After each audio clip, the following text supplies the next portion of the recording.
këto shtresat për cilët ju folët që kam pasur probleme njëra me tjetrën, gjatë viteve, a u ndërgjegjësuan edhe a kanë reflektuar gjatë kohës të luftës Kosovës? Kanë dhënë kontribut? Ata që e kanë respektuar, që i kanë dashur që Kosova të bëhet shteti i pavarur, kanë dhënë kontribut, kanë dhënë për shembull mund të kenë shkuar nga Shtetet e Bashkuara gati 100 vjet në luftën e Kosovës.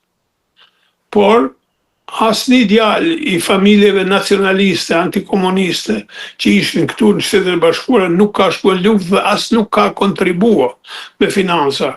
Këtu kanë kontribuar për shembull shqiptarët $100,000. Unë e di për shembull Red Jackli ka kontribuar $150,000 për një natë në fushat për Ushtrinë Shqiptare të Kosovës. Bruno Selima po ashtu ka kontribuar $150,000. Nazar Mehmeti nga Texas i ka kontribuar një natë në fushat $300,000. Janë mbledh për një natë $1,500,000, por nuk e ke $1 të nacionalistëve antikomunistë shqiptarë të Amerikës për lirinë e Kosovës, ata ranë prej politikave. Pse ndodhi kjo? Pse ndodhi kjo? Sepse ajo politika e Lidhjes Demokratike të Kosovës ishte që mos me bën luftë, mos me pas ushtri, me bën paqe, dhe vetëm me paqe se s'ka rrugë dalje tjetër, edhe të vundre, edhe ndërkombëtarët, sidomos amerikanët, se nuk ka liri aty pa luftë, dhe ata atëherë mënyra të ndryshme u jepnin direktiva udhëheqësve që përgatituni për luftë.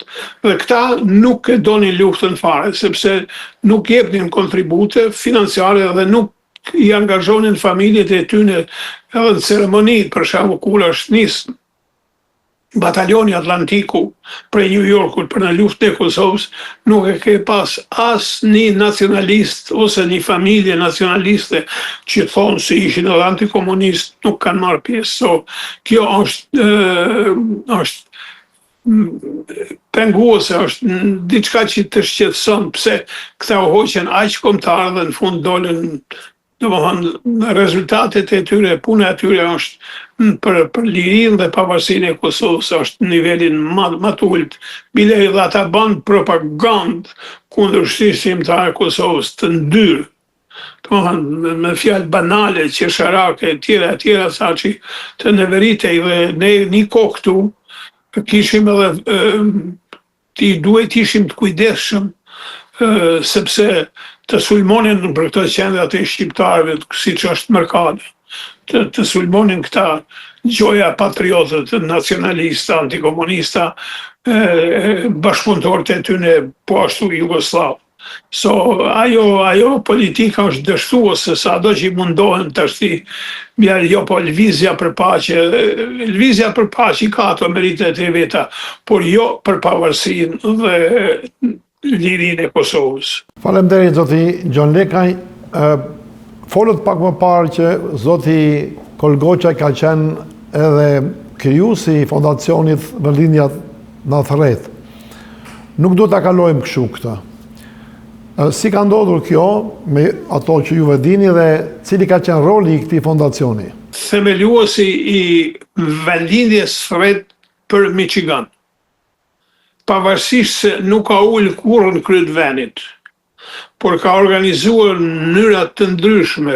Për shembull në vitin 98 ishte një fushatë e madhe ku merrnin pjesë Tom Berisha dhe tjerë për Vendlindjen Thërret për Ushtrinë Shqiptare të Kosovës, dhe më bëri telefon, tha të lutem leja ti je i pranishëm në atë fushatë. Kam qenë i pranishëm në Michigan në atë fushatë, dhe sipas sugjerimeve të disa bashkëvenasve u mlodhën $30,000 dhe thanë mjaft për sonte. Kola tha jo, nuk dalëm pa kaluaj 100 ishin, tha nuk dalën prej kësaj sallë, ishte restorani dikuj. Dhe u shtym kështu me kohë të gjatë, edhe mlodhi në atë darkë që ishte kola kryesori $120,000. Kjo tregon se ai ka qenë serioz, pastaj ka qenë gati gjithmonë me udhëtuar në Shqipëri, edhe me fonde, edhe me armatime. Domethënë diçka i veçantë, si i tillë duhet nderohet jo vetëm nga Malësia, jo vetëm nga diaspora, por sidomos nga Kosova, shqiptarët në Maqedoni dhe Prishtinë, si thash edhe më përpara, edhe aty ka dhënë kontribut. Dhe në këtë rast, them drejtën që Malësia, diaspora, edhe komi shqiptar në përgjithësi ka humbë një prej bijve ma fisnik, ma trima, ma të nershëm, ma të sjellshëm, ma adhetar që mund të ketë pas bota shqiptare dhe shfrytëzoj rastin të shpreh ngushtimet familjes së ngushtë, farefisit dhe gjithë vëllazërisë Gojçaj për një burr të përmendur siç ka qenë Kol Gojçaj. Zotë Gjon Lekaj, nga kultura juaj e përgjithshme, si do të trajtonit në përgjigjet të pyetjes që unë do bëj? Neve në përgjithësi nga eksperiencat që kemi, mbasi vdesin njerëzit fillojmë dhe flasin për ta. Kur janë gjallë, nuk flasin. A mund të juve të argumentoni pse ndodh kjo, edhe është fenomen shqiptar apo është fenomen njerëzor? Jo, është fenomen njerëzor, them drejtën. Edhe bota tjetër kështu ka, por në vdekje pushojnë ato zenkat, ato inatet, ngatresat, zakonisht në vdekje duhet pushojnë. Nuk do të thotë që nuk do të vazhdohet ma me thënë vërtetën. Mirë, po janë natyrën njerëzore, shumë herë është xhelozia, epërsia, dëshira me qenë i pari, jo i mesmi ose i fundit, dhe këto janë ato që i shtyjnë, për shembull, kjo shihet kudo dhe vretë dhe shoqëni tjera dhe por kjo aktivitetet e njerëzve, veprimtaria normalisht nuk tregohet aq shumë, tregohet ato ditë e vdekjes, por jo aq shumë sa është gjallë.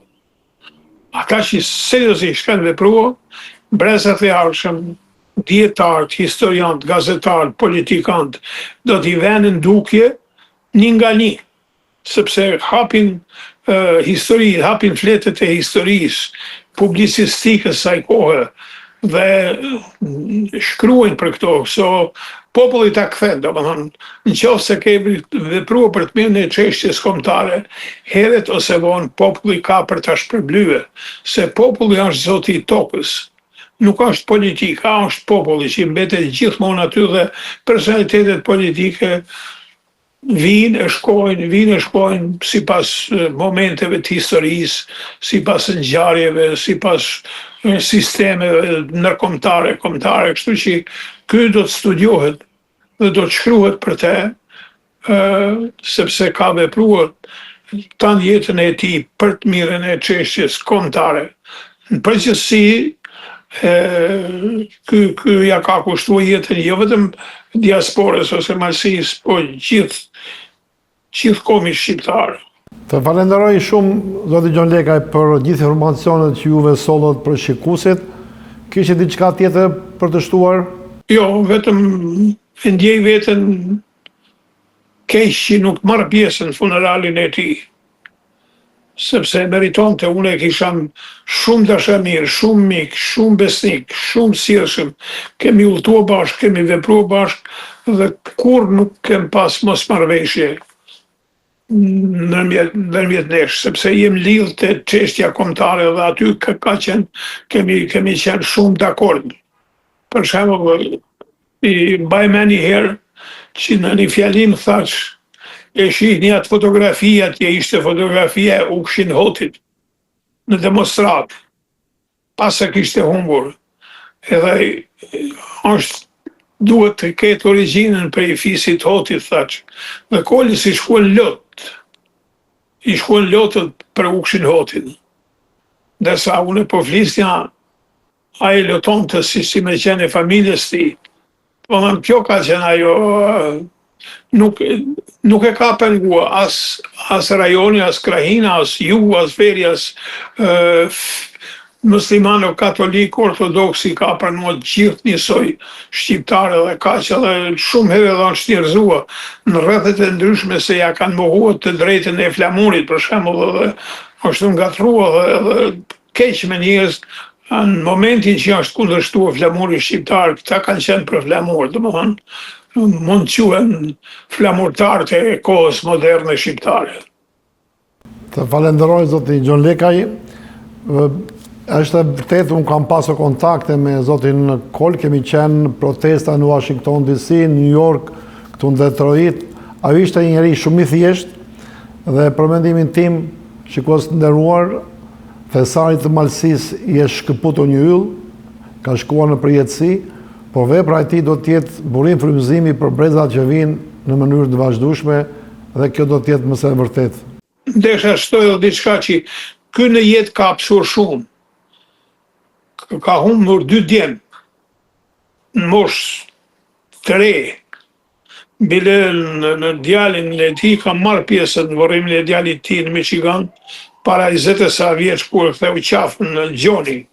Ma vonë djali tjetër, pastaj vllazërit, ka pas edhe rreziqe në familjet natyrës njerëzore, por përsëri këto i kanë rënduar në moshën gjitha këto, janë pjesë e jetës së dhimbshme familjare të tij që i ka përjetuar.